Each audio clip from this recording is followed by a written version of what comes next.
You guys went 11 deep tonight. Steve kind of compared the depth to the 14-15 team. First, what do you think of that comparison, and just overall, what do you think of the depth?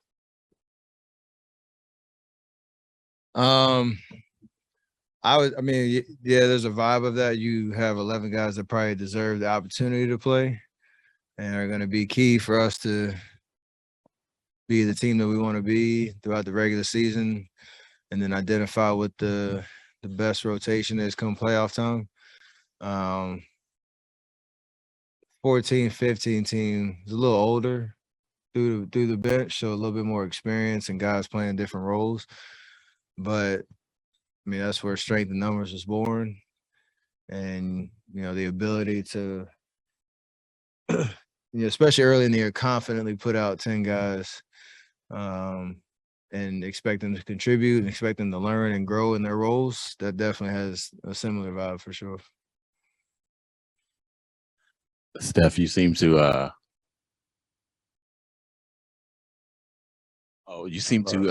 be really excited about. Where you go with this? You seem to be really excited when they announced Wiggins' name. His first title, his first ring night. How do you just feel about him getting to experience this? You done? Okay. I'm just happy for him because I remember March of 2020, the trade happening, and feeling very confident that he could fit in. Not just fit in, he could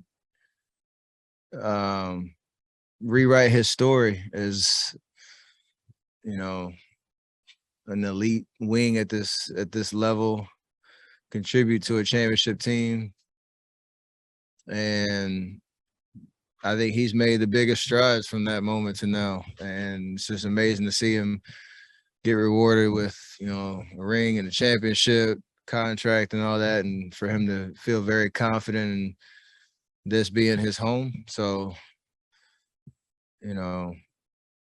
anytime you make trades, you never know how it's going to shake out for either team. And thankfully it's been a perfect kind of fit and match, with Wiggs from day one to now.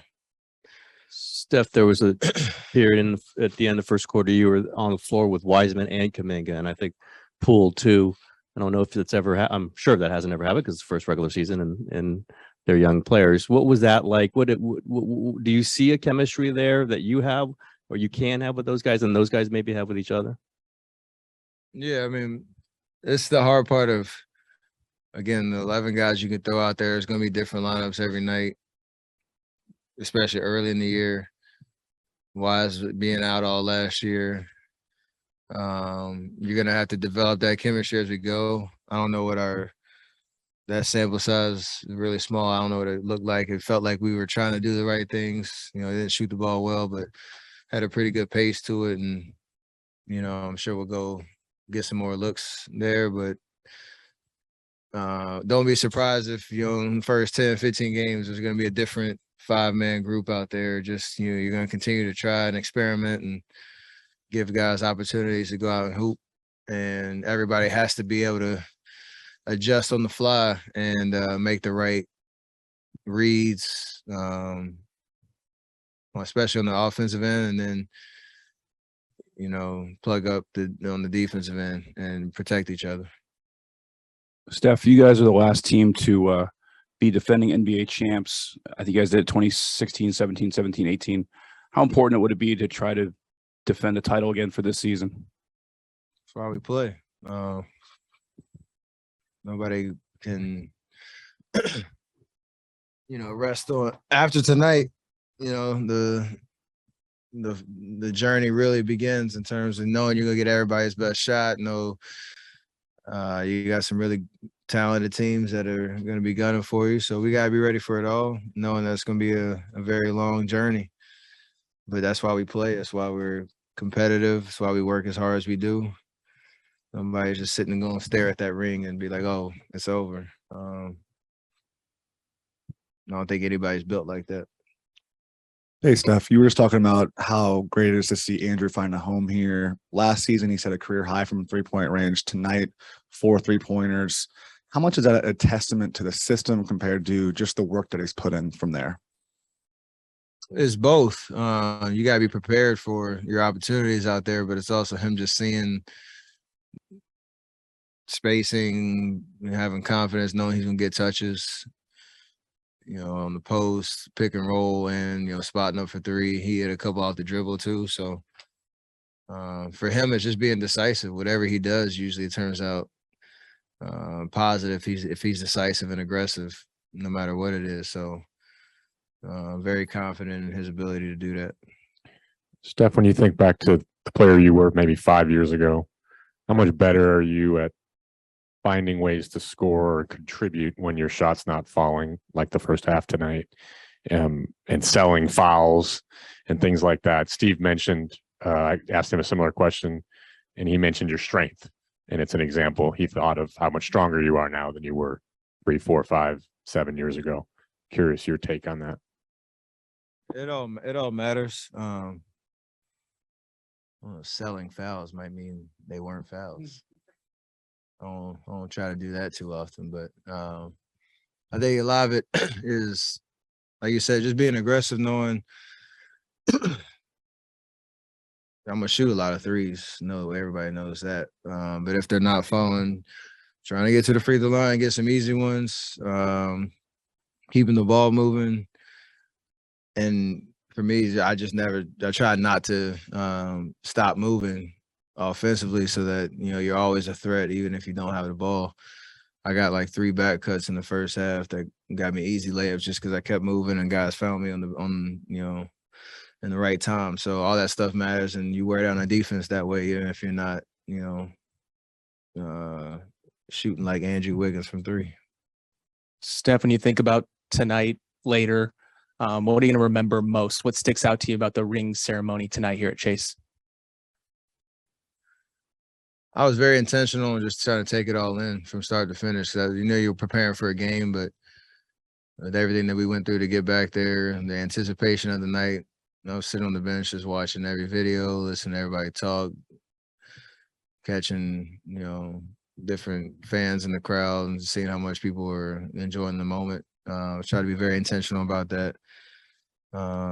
We had a moment, I don't know if it's 17 or 18, where we got to honor Eric Hausen, who's been just the driving force behind the scenes of making, our season as smooth as it goes and logistically and all that. And his counterpart, Nanea, had her moment tonight, which all that stuff matters in terms of representing the organization and everybody that plays a part in taking care of, our families, just making our day-to-day as easy as possible so we can focus on basketball. And the amount of pride that they take in doing their job, we want to make sure they get as much love as possible. So that was a cool moment too.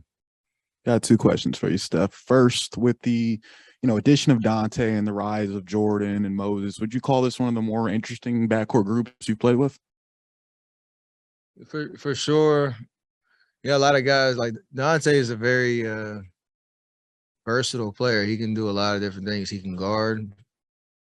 He can play the ball with the ball in his hands and play make. He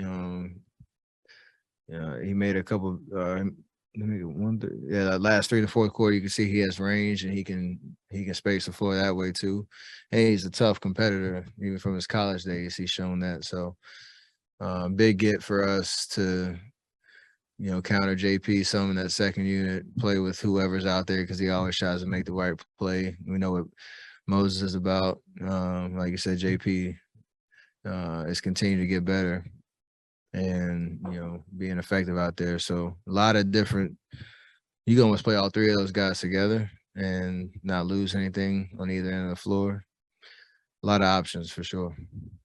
And second question is, we saw a dream shake from you in the first half. Is that officially in the bag now? We'll see. Yeah. I'm 2 for 2 preseason and tonight, but I don't think coach will call plays to put me in the post yet. So I got to keep digging deep into the bag for different stuff. Yeah, Steph, you already asked about this team's depth, but in the grand scheme of things, in terms of factors that go into winning a championship, how important can depth be to a team?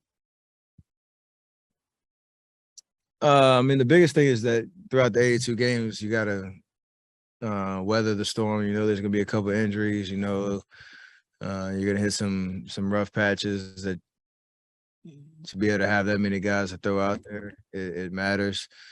But I think most importantly is, you know, again, when you get to the playoffs, you know the rotation is going to tighten a lot.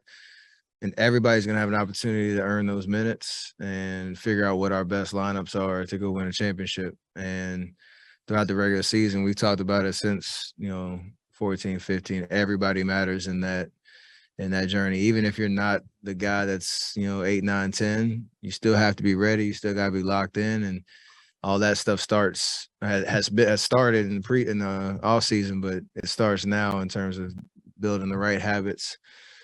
Just the right approach to the game, because you never know, things change really quickly throughout the regular season, and everybody has to be ready. So it's a great luxury to have, but there's difficulties that comes with it, because people are gonna be pissed off coming off the court when knowing that they didn't play that night. So you have to just be patient with it, and you know, we've all gone through it at some point in your career.